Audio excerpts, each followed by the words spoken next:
Purnima prints Ashadham sale flat 30 to 60% discount ప్రతి 5,000 రూపాయల కొనుగోలుపై ఒక చీర ఉచితం.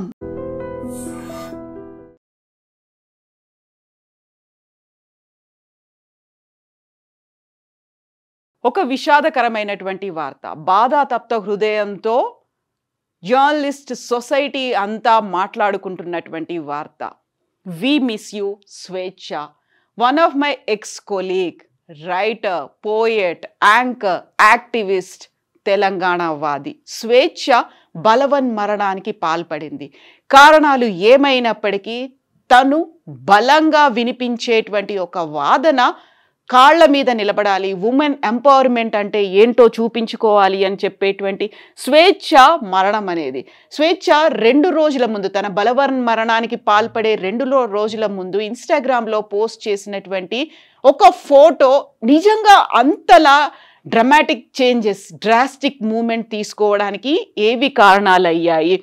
అన్నామలై రిఫారెస్టేషన్ సొసైటీ, అక్కడ రమణ మహర్షి ఆశ్రమం దగ్గర తను తీసుకున్నటువంటి ఫోటోలు, దానికి తను పెట్టినటువంటి ఒక quotation, quiet the mind and the soul will speak. మనసు మూగని చేసుకుంటే, మనసుని కనుక మాట్లాడనివ్వకుండా చేసుకుంటే ఆత్మ మాట్లాడుతుంది, ఆత్మ ఓపెన్ అవుతుంది. అంటే మన ఎమోషన్స్ని మనం కంట్రోల్ చేసుకోగలిగితే కనుక ఆత్మ మాట వినొచ్చు, అప్పుడు మనం ఫ్రీగా ఉంటాము, ఓపెన్ అప్ అయ్యి మాట్లాడతాము అనేటువంటి మాట బుద్ధుడి కొటేషన్ని తను కోట్ చేస్తూ పెట్టినటువంటి ఒక పిక్చర్. యాక్చువల్గా ఏం జరిగి ఉంటుంది? 2 రోజుల్లోనే అంత తీవ్రమైనటువంటి ఒక డెసిషన్ ఎందుకు తీసుకుంది అనేది అర్థం కాని విషయం. ఇక్కడ ఎందుకని మనం ఇంతలా మాట్లాడుకోవాల్సి వస్తుంది? స్వేచ్ఛ ఒక జర్నలిస్ట్ మాత్రమే కాదు, యాంకర్ మాత్రమే కాదు, ఒక పోయెట్ కూడా. దానికి చాలా క్లియర్గా తను రాసుకున్నటువంటి ఒక పోయంని కనుక ఫస్ట్ మనం చూసుకుంటే, పువ్వుకి సంబంధించి ఆ పువ్వు తన బిడ్డ ముఖంలాగా ఎలా ఉంది అంటూ చాలా పోయెటిక్గా, చాలా ఎమోషనల్గా, భావుకతతో రాసినటువంటి ఈ కవిత గురించి. కడుపులోంచి బిడ్డ బయటపడి చేతుల్లోకి తీసుకొని గుండెలకు అద్దుకున్నప్పుడు చిన్ని ప్రాణం, చిన్ని ముఖం, ఎంత చిన్నగా ఉంది నా చేతుల్లో అనుకున్నా. రాత్రంతా మేల్కొనే ఉండి చూస్తూనే ఉన్నా, ఈ చిన్ని ముఖం నా చేతుల్లో ఎప్పుడు నిండుతుందా అని. ఇప్పుడు దోసిలి నిండా పువ్వు ముఖం కూడా నా బిడ్డ నవ్వు ముఖంలాగా. స్వేచ్ఛ రాసినటువంటి ఈ పంక్తులు నిజంగా తన బిడ్డతో ఉన్నటువంటి అటాచ్మెంట్, ఆ బాండింగ్ గురించి కూడా చెప్తుంది. స్వేచ్ఛ ఒక డైవోర్సీ, తనకి 14 ఏళ్ల కూతురు ఉంది, సింగిల్ మదర్గా ఉంది, తనకు కూడా కొన్ని వ్యక్తిగతమైనటువంటి రీజన్స్ ఉన్నాయి. ఇప్పుడు వినిపిస్తున్నటువంటి వార్తలను బట్టి చూస్తే తను ఒక లివింగ్ ఇన్ రిలేషన్లో ఉంది, అక్కడే మనస్పర్ధలు వచ్చాయి, కుటుంబ కలహాలు వచ్చాయి. ఈ నేపథ్యంలోనే స్వేచ్ఛ బలవన్మరణానికి పాల్పడింది అనేది. స్వేచ్ఛ మరణానికి ఆ యువకుడే కారణం అంటూ స్వేచ్ఛ పేరెంట్స్ కూడా చెప్తున్నటువంటి మాటలు, అలాగే మేము పోలీస్ స్టేషన్కి వెళ్ళి కంప్లైంట్ చేస్తాము అనేటువంటి మాటలు కూడా. అయితే ఇక్కడ మనం తన కూతురుతో ఉన్నటువంటి బాండ్, ఎమోషన్ గురించి షేర్ చేసుకున్న ఒక పోయెట్ని మనం చూసాము, ఒక కవితని మనం చూసాము. ఆ తర్వాత స్వేచ్ఛకు ఉన్నటువంటి ఒక కాన్ఫిడెన్స్, ఉమెన్ ఎంపవర్మెంట్ కావచ్చు, ఉమెన్ సెల్ఫ్ రెస్పెక్ట్ కావచ్చు, ఉమెన్ ఫైట్ చేస్తే ఎలాంటి లాభాలు ఉంటాయో అని చెప్తూ వెరీ రీసెంట్గా March 8 ఇంటర్నేషనల్ ఉమెన్స్ డే గురించి నాకు కూడా స్వేచ్ఛ షేర్ చేసినటువంటి ఆ మెసేజ్, నీ విశ్వవ్యాప్త విజయం కోసం కాలమే కదిలొచ్చి ఎదురు చూస్తుంది, ఓ మహిళ నిలిచి గెలిచేయి, హ్యాపీ ఉమెన్స్ డే అంటూ తను నాకు షేర్ చేసినటువంటి ఈ మెసేజ్. యాక్చువల్గా నిలిచి గెలువు అనేటువంటి ఒక మాట చాలా బలంగా చెప్పింది, నమ్మకంగా చెప్పింది, ధీమాగా, ధైర్యంగా చెప్పినటువంటి స్వేచ్ఛ అందరూ దీన్ని పాటించాలి. నీ విశ్వవ్యాప్త విజయం కోసం కాలము కదిలొచ్చి ఎదురు చూస్తుంది, నిలిచి గెలువు అని చెప్పినటువంటి స్వేచ్ఛ ఎందుకని నిలబడలేకపోయింది? గెలుస్తానన్నటువంటి నమ్మకం తనకున్నప్పుడు ఎందుకని ఓడిపోయింది? ఎందుకని కనీసం తన కూతురి గురించి కూడా ఆలోచించలేకపోయింది? కష్టాలు వస్తాయి, నష్టాలు వస్తాయి, బరువు ఉంటుంది, భారం అవుతుంది అనుకున్నప్పుడు కూడా కూతురు గురించి ఆలోచించి ఉంటే ఇలాంటి డెసిషన్ తీసుకోకపోయి ఉండేది కదా. నిజంగా ఇప్పుడు ప్రతి ఒక్కరిని కలిచివేస్తున్నటువంటి ప్రశ్న ఇది. దీంతో పాటుగా తను పోస్ట్ చేసినటువంటి కొన్ని ఫోటోలు, ఇక్కడ కనిపిస్తున్నటువంటి ఈ వ్యక్తే తన మరణానికి కారణమయ్యారు, బలవన్మరణానికి కారణమయ్యారు అంటూ పేరెంట్స్ కూడా చెప్తున్నటువంటి మాటలు. అండ్ ఇక్కడే మనం ఇంకొక పోస్ట్ గురించి కూడా మనం చూసుకోవాలి. Don't make me walk when I want to fly. ఈ ఫోటో తనకు పెట్టుకున్నటువంటి caption don't make me walk when I want to fly. నేను ఎగరాలని అనుకుంటున్నప్పుడు నన్ను నడవనివ్వకండి అనే ఒక మాట 2020లోనే తను పోస్ట్ చేసుకుంది. అంటే తను ఎంత కాన్ఫిడెంట్గా ఉంది, తనకున్నటువంటి భావాలు కావచ్చు వాటన్నిటి గురించి వివరించినటువంటి స్వేచ్ఛ ఎందుకని బలవన్మరణానికి పాల్పడింది.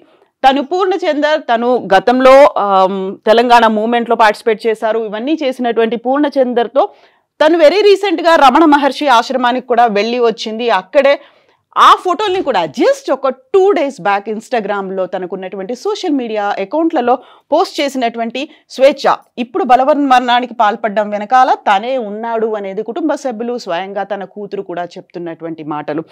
వీటితో పాటుగా మనం స్వేచ్ఛకి సంబంధించినటువంటి ఇంకొక పుస్తక గురించి మాట్లాడుకోవాలి. కవితా సంకలనం మట్టి పూల గాలి. స్వేచ్ఛ కవిత్వం. తను ఒక రైటర్, పోయెట్ కూడా. సమాజంలో జరుగుతున్నటువంటి వివిధ సంఘటనలకు సంబంధించి ఎమోషనల్గా స్పందిస్తుంది. సోషల్ ఇష్యూస్ గురించి తన గళం విప్పుతుంది. అలాంటి స్వేచ్ఛ ఇప్పుడు ఎందుకని ఇలాంటి డెసిషన్ తీసుకుంది? అందరినీ వదిలేసి స్వయంగా తన కూతుర్ని కూడా వదిలేసి, కూతురుకు కూడా సొసైటీలో ఎలా ఉండాలి, కష్టాలు వచ్చినప్పుడు ఎలా ఎదుర్కోవాలి, ఎలా ధైర్యంగా ఉండాలి, ఎలా నిలబడాలి, ఎలా ఫైట్ చేయాలి, ఈ విషయాలన్నీ సింగిల్ మదర్గా తను చెప్పుకుంటూ వచ్చేది. ఆ తర్వాత లివింగ్ ఇన్ రిలేషన్లోకి వచ్చిన తర్వాత వచ్చినటువంటి సమస్యల గురించి కూడా కూతురుతో చెప్పుకునేదని కూతురు కొన్ని మీడియా ఛానల్స్కి ఇంటర్వ్యూ ఇస్తూ చెప్పినటువంటి మాటలు. అవన్నిటిని తట్టుకున్నటువంటి స్వేచ్ఛ ఎందుకని ఇలాంటి బలవన్మరణానికి పాల్పడి లోకాన్ని విడిచి, అందులోనూ సొసైటీ గురించి తన కూతురికి అంత బలంగా, అంత గట్టిగా, ధీమాగా, అంత నమ్మకంగా, ధైర్యంగా చెప్పినటువంటి స్వేచ్ఛ ఎందుకని ప్రాణాలు వదిలింది? బలవన్మరణానికి ఎందుకు పాల్పడింది? ఇప్పటికీ ఒక మిస్టరీగానే ఉంది. సస్పీషియస్ డెత్గా పోలీసులు అయితే రిపోర్ట్ రాసుకున్నారు, పేరెంట్స్ అయితే కంప్లైంట్ చేస్తున్నారు. అదే పూర్ణచందర్ తనతోనే ఇప్పుడు లివింగ్ ఇన్ రిలేషన్లో ఉన్నటువంటి స్వేచ్ఛ తన వల్లే మరణించింది. తన మరణానికి కారణం పూర్ణచందర్ అనేది స్వేచ్ఛ పేరెంట్స్తో పాటుగా స్వేచ్ఛ కూతురు కూడా చెప్తున్నటువంటి మాట.